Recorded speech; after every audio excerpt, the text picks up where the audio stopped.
Bonjour et bienvenue. Aujourd'hui, on va s'attaquer à un sujet absolument central en intelligence artificielle, la descente de gradient. C'est vraiment le moteur qui fait tourner une bonne partie du machine learning moderne. Alors comment une IA fait-elle pour apprendre? Comment passe-t-elle de zéro à la maîtrise d'un jeu ou à la création d'une image bluffante? Eh bien, tout part d'une idée qui est à la fois toute simple et super puissante. En fait, elle apprend en minimisant ses propres erreurs. C'est un peu comme une quête, une recherche du point le plus bas possible, de l'erreur minimale, dans un paysage immense et complexe de possibilités. C'est ça, le processus qu'on appelle l'optimisation. Ok, pour bien comprendre le fonctionnement de ce moteur, voilà notre feuille de route. On va partir de la quête de base et on ira jusqu'aux toutes dernières avancées dans le domaine. Alors, l'idée de base quand on entraîne un modèle, c'est de minimiser ce qu'on appelle la fonction de perte. Il faut voir ça comme un score d'erreur. Plus le score est élevé, plus le modèle se trompe. Le but du jeu, c'est simple, faire shooter ce score le plus bas possible. Et pour ça, il y a une analogie qui est juste parfaite, celle de la personne qui descend une colline dans le brouillard. Elle ne voit pas le bas de la vallée, mais elle sait une chose, pour descendre, il faut suivre la pente la plus forte. C'est exactement l'idée de notre premier outil. On avance pas à pas, toujours dans la direction qui descend le plus. C'est peut-être lent, mais c'est une méthode sûre. Bon alors, entrons dans le vif du sujet. Comment ça marche concrètement, cet algorithme de base? Le principe est assez direct. À chaque instant, où que l'on soit sur notre colline, on calcule ce qu'on appelle le gradient. Le gradient, c'est simplement un vecteur qui indique la direction de la pente la plus raide, mais vers le haut. Donc logiquement, pour descendre, il suffit de prendre la direction exactement opposée. C'est mathématique, on est certain d'aller dans le bon sens, vers le bas. Tout le processus se résume donc à une boucle super simple. 1. On calcule le gradient. 2. On fait un petit pas dans la direction opposée. Et 3. On recommence, encore et encore. Maintenant, la taille de ce petit pas est super importante. C'est un paramètre qu'on appelle le taux d'apprentissage. S'il est trop grand, on risque de sauter par-dessus le fond de la vallée. S'il est trop petit, on va mettre une éternité à y arriver. Tout l'art est de trouver le bon équilibre. Mais voilà, cette approche si simple a un ennemi redoutable. Notre promeneur se heurte à un gros problème quand le paysage n'est pas une belle colline bien ronde, mais plutôt un genre de ravin très long et très étroit. Ce problème a un nom un peu barbare, la courbure pathologique. En gros, ça veut dire que le paysage est déformé, mal fichu. Et que se passe-t-il? Eh bien, l'algorithme se met à paniquer.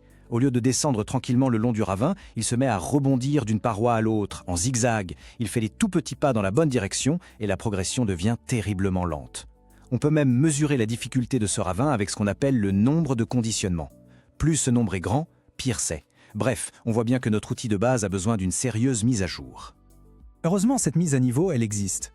Pour déjouer le piège de ces ravins, les chercheurs ont une idée géniale. Ajouter du momentum, ou si on préfère, de l'inertie. Imaginez que notre promeneur est devenu une boule de bowling. Le momentum, c'est comme donner à notre algorithme une mémoire à court terme de ses derniers mouvements. Il accumule de la vitesse dans la bonne direction, les zigzags sur les côtés s'annulent et l'élan le propulse tout droit au fond du ravin. Là où la descente de gradient classique patinait, le momentum fonce. Et la puissance de cette idée est vraiment impressionnante. Pour se faire une idée, sur beaucoup de problèmes, le momentum apporte ce qu'on appelle une accélération quadratique. Ça ne veut pas dire que c'est juste un peu plus rapide. Non, ça veut dire que le gain de vitesse est exponentiel. C'est un pas de géant en termes d'efficacité.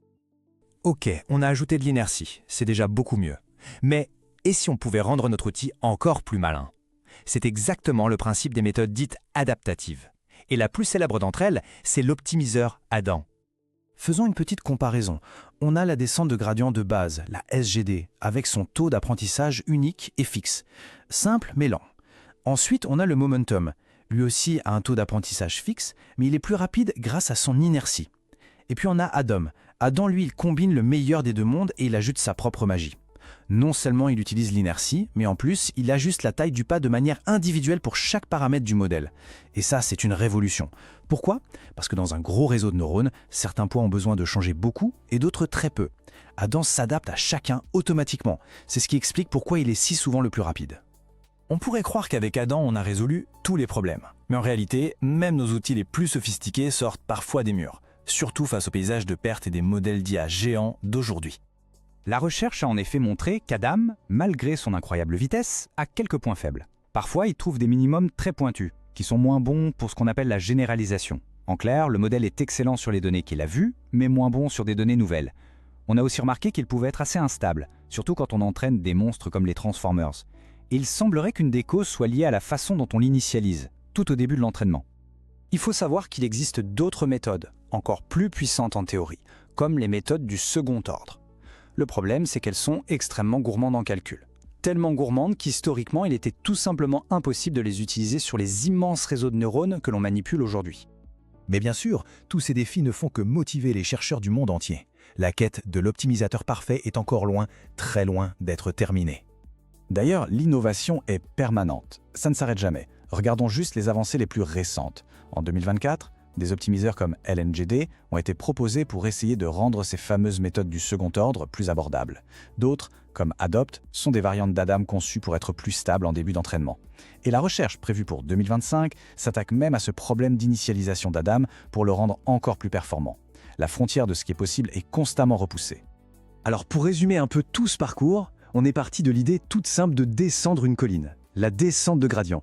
On lui a donné de l'élan avec le momentum, on l'a rendue plus intelligente et plus rapide avec des méthodes adaptives comme Adam, et on a vu que même là, la quête n'est pas finie, la recherche continue de plus belle, c'est un domaine fascinant, en perpétuel mouvement. Et tout ça, ça nous amène à une dernière question, une réflexion un peu plus philosophique. Avec des modèles d'IA de plus en plus gigantesques, est-ce que chercher le point absolument le plus bas est encore le bon objectif ? Peut-être que le vrai Graal, ce n'est pas de trouver le creux le plus profond, mais plutôt de trouver une vallée large, plate et stable. Une solution qui sera peut-être un peu moins parfaite sur le papier, mais beaucoup plus robuste dans le monde réel.